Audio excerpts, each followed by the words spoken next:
So can you tell us your name and today's date? My name is Reshma Singh. Today is Vaisakhi, April 14th, 2013. Okay. How old were you in 1984, Reshma? 11. And you were studying then, you were a student? I was in 7th grade Okay. in Delhi.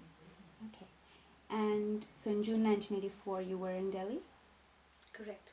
And how did you hear about the attack in June 1984? Through my cousins who used to live in Amritsar at that time, who told me the situation was completely bizarre.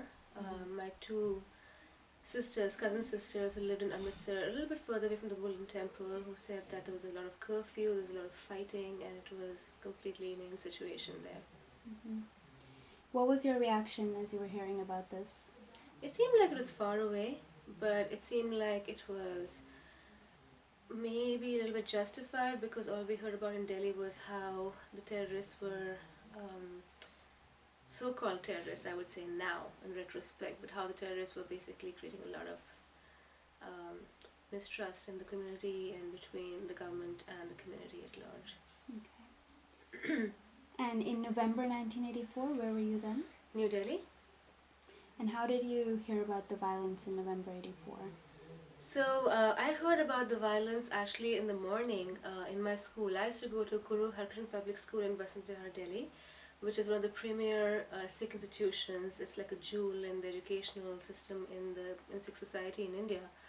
And when we were told, it was actually announced by the class teacher at about, I would say, 11 o'clock in the morning. And I remember that she said that I have some serious news to share to you, and this is to 11-year-olds, 7th graders. And she said the Prime Minister has been killed this morning. Mm-hmm. That's when I heard about it and was in a state of shock. Mm-hmm. And did you actually see any violence in November in 84? Well, not through my eyes, thankfully, but a lot through the eyes of my friends, my classmates, people who I had known through family, family friends, a lot of news from neighbors, from friends, etc., but nothing that I physically actually saw. Were any of your family or friends hurt during the November 84 violence? Yes, a lot of them. There was, I would say, in hundreds in Delhi itself who were hurt, physically abused, relatives that were killed.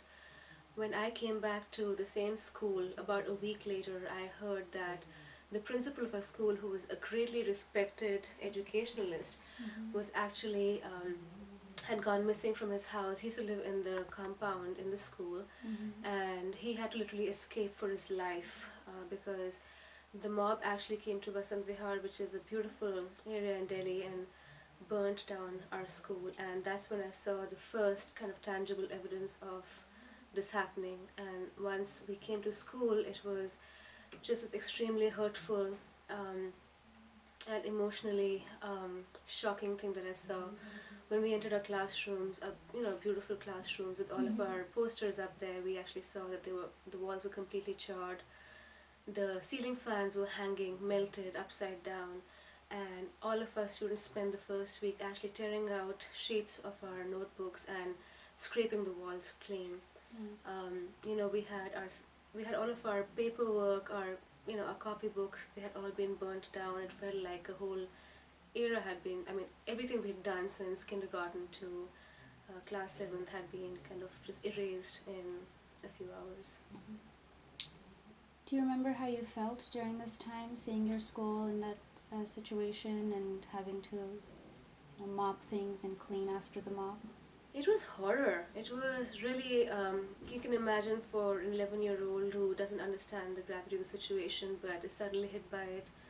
And then we used to hear stories and actual real facts about our classmates whose families had advised them to actually carry guns to school or some kind of kirpan to school so they could protect themselves, because their families, immediate families, had been dragged down from buses or their houses and had been tortured and killed.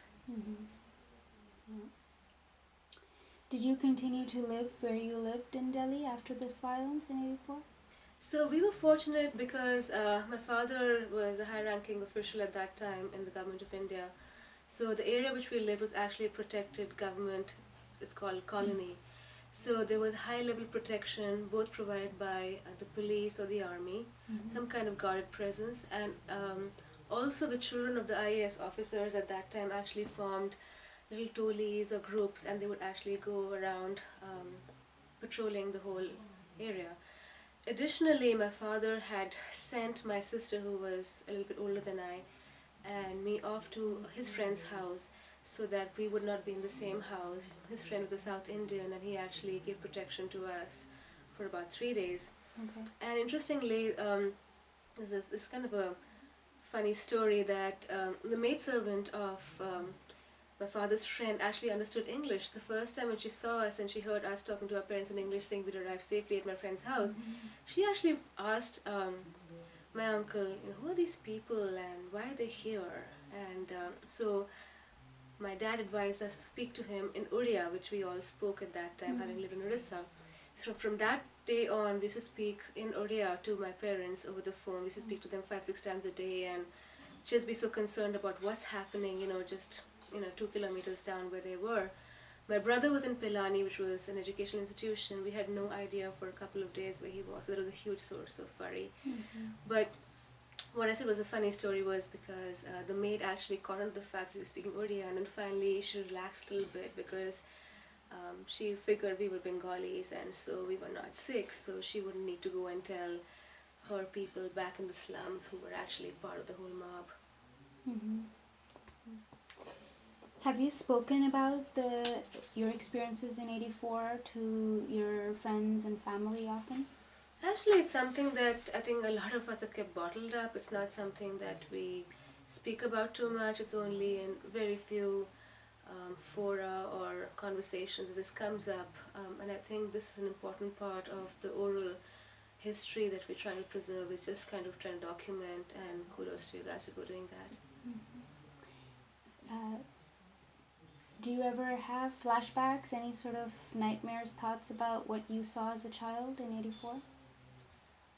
Well, for me, the biggest vision was of my school. How can they do this to a full-fledged running school where there were, so many Hindus as well that came to the school. There were, people of different religions and different backgrounds. How could you target not just a community but the education? How could you hurt the psyche for people? So that's what I feel most resentful about, is the fact that people are completely brainless at that time.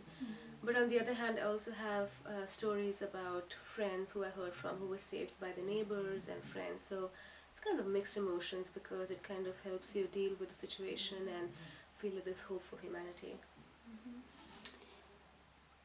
Why, in your opinion, did all of this happen in '84?